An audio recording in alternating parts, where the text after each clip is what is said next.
tracks. They're just not sweetened them up. presented They as- sweetened them yeah, up later on, They're but just yeah, not presented as such. no. But those Although tracks you can on hear the it album, in Purple Rain. a little bit. It is a little. I mean, the fucking audio quality is ridiculously good, but it does sound like his voice cracks a little bit, but it adds something to it, which I think is just amazing. Purple Rain was the first Prince album recorded with and officially credited to The Revolution. He didn't stick with them too long, did he? Not too long. I don't have the actual dates here, but they were not sticking around long because it's Prince. just too much shit. Yeah, well, it was just also too much shit and a lot of fighting, so he kind of just took the couple people he wanted and told the rest to fuck off, i.e., Wendy and Lisa, who have been releasing music on their own for quite some time. Just ever since now or then. Nobody really cared. That was the whole point, though. But he had teased the name Revolution on his album 1999, which apparently, if you look on the cover, I couldn't see it, but if you look at it, it is the word Revolution is written on the cover of it, but backwards. I didn't see it, but I'd only seen a small album because I don't have the actual album. But they had been performing with him forever. They just didn't have a name until he decided to give it. Take Me With You was intended for the Apollonia 6 album with Jill Jones on backing vocals, but Prince pulled it for his own album. And according to Matt Fink, Prince reportedly played all the instruments on the song except for the strings, which I'd believe that.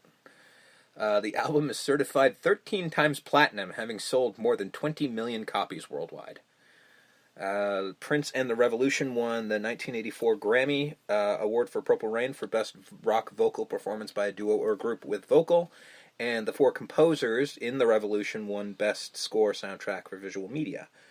Got an Oscar, too. It was nominated for Album of the Year, but lost to Lionel Richie's Can't Slow Down, which is just a goddamn crime, because I've heard that album. It's alright. There's a reason why people don't like the Grammys. Mm-hmm. Prince actually won a third Grammy that year for Best R&B Song for Shaka Khan's cover of his song I Feel For You. Which I didn't even know. Yeah, well, it was a cover of his tune. Oh, okay. So there's a lot of people out there that have made millions off of Prince songs that you don't even know about, like Sinead O'Connor's Nothing Compares to You. Yep. That was a Prince tune. Yep. Things of that nature. I would say he was giving them away, but he wasn't. They paid for it. Some dollars. No, they paid for it. Purple Rain was present on the Billboard 200 for 122 weeks, 24 consecutive weeks at number one. Rolling Stone ranked it the second best album of the 80s behind The Clash's London Calling. Bullshit. Jesus Christ, guys. I like London Calling, but bullshit. And 76th on their list of 500 greatest albums of all time, along with praise pretty much everywhere else, as you would imagine. Entered the Billboard charts at number 2 the week following his death. Yeah, that makes sense. According to Billboard, less than a month after his death, 4 of the top 10 songs on the Hot Rock Songs tracks belonged to him.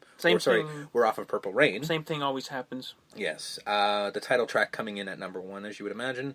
Purple Rain posthumously won Soundtrack of the Year at the American Music Awards in 2016.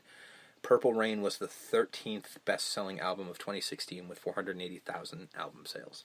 Can it win Record of the Year if it didn't come out that year? I don't think it can, which is why. Well, maybe for the American Music Awards, but certainly not like. But that's what I mean. It's just like the 2016 album of the year. Well, I mean, it definitely won soundtrack.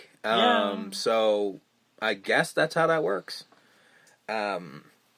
So let's talk about the time. Morris Day and the Time.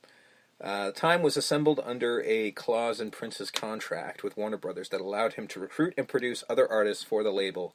Inspired by the 1980 film The Idolmaker, Prince decided to put together a pop-funk group that would serve as an outlet for material in the vein of his early stuff, while he explored other genres and styles during his own career. So basically, he just hired these guys. Because he writes. He wrote all... Well, that's what I was... Next thing I was going to... Wrote and produced all their music until 2011.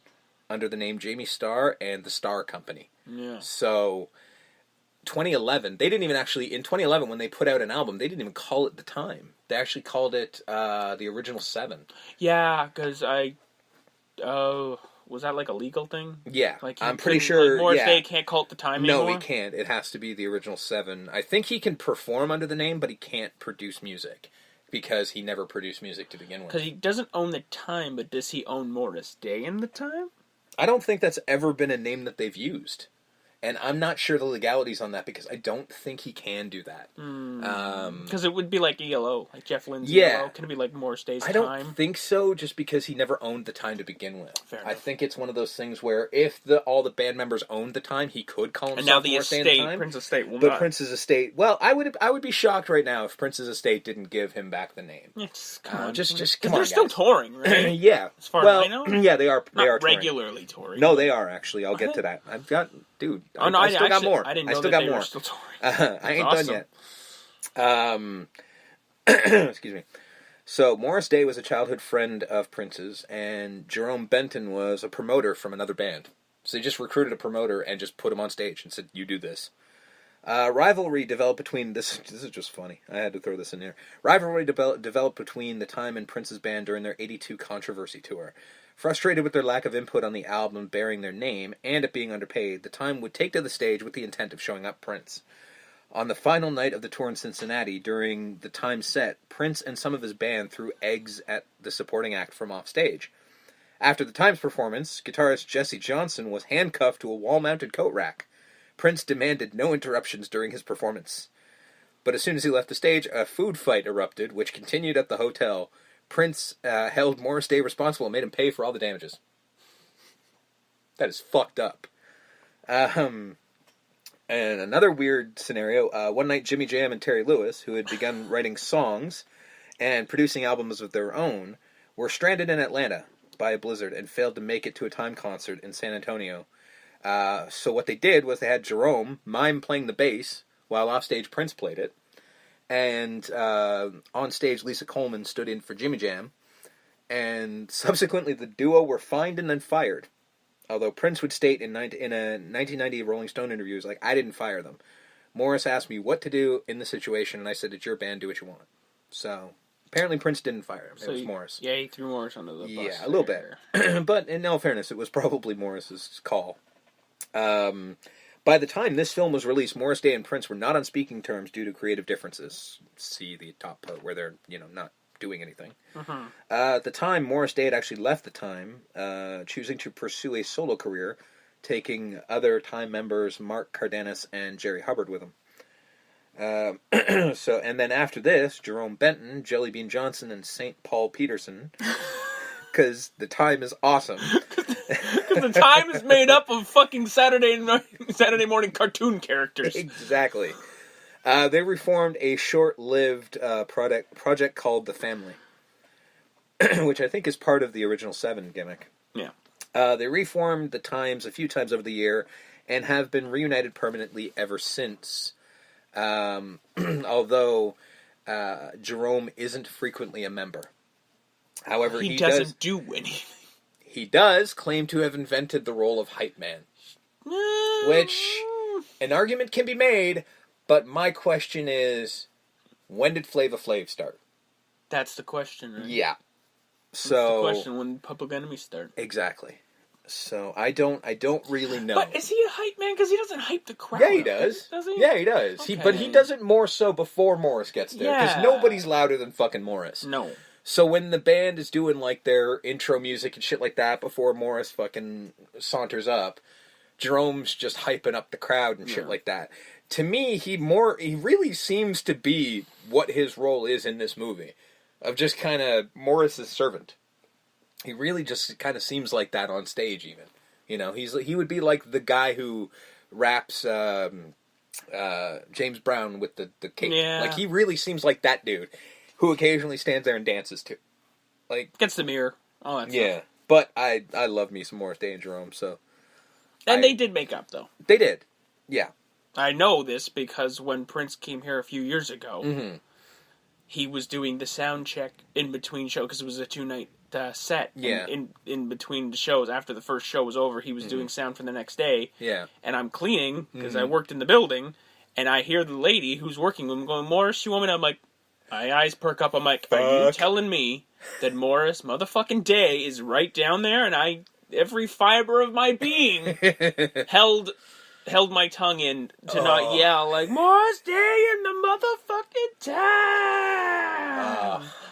Because he would just been like, "What the fuck was that?" He would have loved it. Come on. Morris, if there's anything you know about Morris, he's a goddamn ham. He would have loved every second of it. That's right, baby. That's probably what I would have gotten in return. Yeah, probably. But yeah, no, they definitely made up later on. Because like they like I said, they reformed in 1995. Yeah. So under the name The Time and shit like that. I think they even put out another album that Prince did. So I think they were cool by that point. As far as I know, they were cool for the rest of their lives. I think, but either way. That's pretty much it. That's all I got for the moment. There's some post-movie stuff. Well, I guess this album also, this movie, I should say, was obviously the full Purple Rain. Yeah. But a little bit of Ice Cream Castles. The smidge. A smidge, a couple songs. A smidge. The best songs. Yes, really, in all fairness. But we do start Yeah. with the Revolution. Mm-hmm. And I didn't check. Yeah. Did they go in order? I think they did. Like, of the Purple Rain album? Like, fairly certain they did. Oh, maybe not. It might jump a bit. I think Darling Nikki was later on. Yeah. So we start with Let's Go Crazy, the whole dearly beloved speech he has. They play the whole song. I'm pretty sure every song here is the whole song. Mostly. There are versions of song that are longer. Yeah. And there are versions of songs in the movie that are longer than the album. Right. So, there's a lot of little cuts of just like here's a solo cutout or something like that. So he plays Let's Go Crazy with the Revolution. Apollonia shows up. Yep. She gives Jill her information. She doesn't have a phone number. No. Her address is not fixed. It's the motel across the street. Mm-hmm. She's basically just come to town to be a big star. Yeah. And I'm like, if you want to be a big star in the 80s, is Minneapolis, Minnesota the place you go to? Ask Prince. Worked for him. No, but he came out of there because that's where he was living at. Yeah. But and he never really left. No. Well, except when he comes to Toronto. Yeah. That was about it. But you know what I mean? Yeah. Is it because Prince is there? Is it because the Revolution's there and the time? And it must and be. she's heard these bands? Or again, whatever? this is a fictional world, so I think in a world where the Time and the Revolution are the big bands, and you're trying to get into that style and that world, if they're the biggest bands there are in that city, that's where you go. Yeah. You know what I mean? And we're not saying it doesn't sound like she came from L.A. No, because you don't leave L.A. to go to fucking Minnesota. No, I think she was probably in a neighboring town or something like that, and heard about the Revolution and the Times. Oh, well, that's where I got to go to get into that kind of get crowd. On the first bus of one of the Twin Cities. Time played Jungle Love. Mm-hmm. One of the greatest songs ever. Absolutely. Ever written. I love Jungle Love. That song is amazing. You get the whole song, which is great. Mm-hmm. Jerome with the mirror, it's fantastic. Just so goddamn good. So Prince is behind her while they're singing, and she knows he's behind her because he's being very ominous with his sunglasses inside, like he's Corey Hart. Right. I'm assuming it's night. So he can. It is night, because, they don't and then he fucking Batmans. Yeah. She turns around to talk to him, and he's gone. The kid is gone. Poof, gone. Ironically, 5 years later, he does the soundtrack for Batman. But yeah, he totally Batmans her. Yeah, so he skips. That's what that feels like. Obviously, trouble at home. Mother and father are fighting again. Yes. Basically, his father keeps his mother prisoner, more or less. Pretty much, yeah. You can't go out and have fun. You can't have a life. Yeah. Because she says that on several occasions. Yeah, it's a weird story, and not, it really seems like this whole segment of... plot how was true just to there. Life was that? I have no idea. Has Prince ever been open about his home life? Not that I could find. To me, it really I'm assuming his dad didn't actually shoot himself. I'm assuming. No, his dad was alive until 2001. Yeah. So if he did, it wasn't a part of the movie. Yeah. But I don't know, because it really seemed because the way that it played out in the movie, it really seemed like they threw it in there just so it would fit the song. Right. You know what I mean? But I don't know, because it's really odd, because it does play into the plot, but not much. So it's a weird scenario. Because then his real mom and dad are probably like, Prince, we raised your ass. But again, he's not writing it. Right. So it's kind of just you can't get mad at the dude who didn't write it. Yeah. And I think that's where it sort of has to go, and you go, well, creative license. Again, Morris Day wasn't this band that was out showing